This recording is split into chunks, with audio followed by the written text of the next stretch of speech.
আবার বিশ্বনবী বললেন জুমার দিনটা এমন দিন, এই দিনে আল্লাহর পক্ষ থেকে বিশেষ ফেরেশতারা মসজিদের সবগুলো দরজার মধ্যে দাঁড়িয়ে যায় এবং জুমার নামাজের আগ দিয়ে খতিব সাহেব আসার আগ পর্যন্ত লিখতে বসে যায় কে কে মসজিদে ঢুকে নামগুলো তারা কাউন্ট করে, এন্ট্রি করে।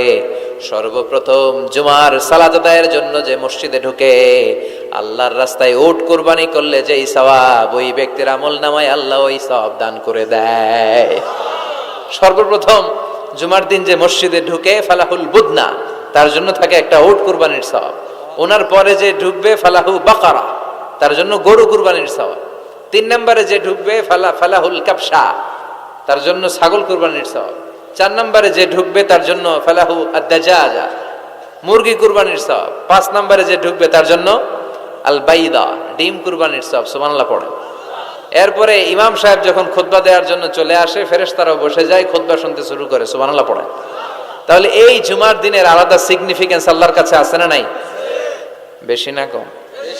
আলহামদুলিল্লাহ, যে এই দিনটাকে আমরা ছুটির দিন হিসেবে পেয়েছি। 1984 সালে তৎকালীন প্রেসিডেন্ট হুসাইন মোহাম্মদ এরশাদ সাহেবের নাম শুনছেন?